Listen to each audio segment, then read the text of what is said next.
Hello friends, welcome to ரொம்பவே டேஸ்டியான ஒரு ரெசிபி தான் பார்க்க போறோம். அது என்ன அப்படின்னா தேங்காய் பால் சேமியா.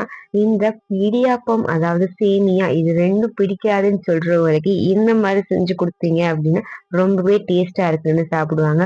அதுக்கு ஃபர்ஸ்ட் நம்ம தேங்காய் பால் எடுக்க போறோம். அதனால கொஞ்சமா தேங்காய் சேர்த்து நான் மிக்சியில அரைச்சி எடுத்து அதை ஃபில்டர் பண்ணி எடுத்துக்கிறேன். இப்படி ஃபில்டர் பண்ணி எடுத்தா உங்களுக்கு கெட்டியான தேங்காய் பால் கிடைச்சிடும்.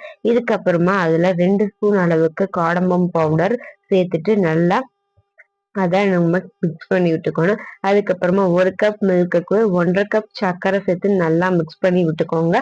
அப்பதான் உங்களுக்கு சர்க்கரை கீழே தங்காம நல்லா மிக்ஸ் ஆகி வந்துடும். இந்த அளவுக்கு நல்லா மிக்ஸ் பண்ணி எடுத்துட்டு ஒரு லிட் போட்டு கவர் பண்ணி வச்சுக்கோங்க. ஏன்னா நம்மளுக்கு ஏலக்காய் தூள் அதுல இந்த ஸ்மெல் இன்ஃபியூஸ் ஆகுறதுக்கு. இதுக்கப்புறமா வறுத்த வெள்ளை சேமியா எடுத்திருக்கேன். நீங்க இதுக்கு பதிலா கேழ்வரகு சேமியா கூட நீங்க எடுத்துக்கலாம், ரொம்ப டேஸ்டியா இருக்கும். இதுக்கப்புறமா ஒரு இட்லி பேன் எடுத்துட்டு அதுல வாட்டர் சேர்த்துட்டு நல்லா பாயில் ஆக்க விட்டுரு.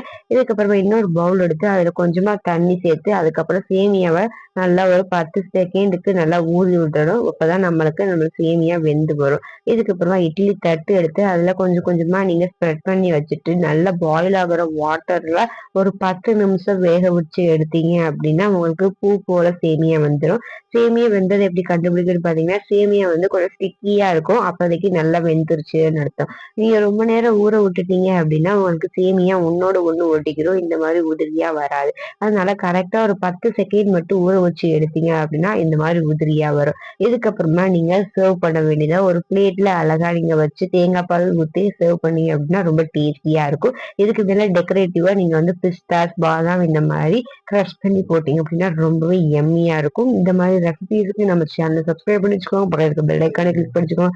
பாய் பாய். இன்னொரு வீடியோ சந்திக்கலாம்.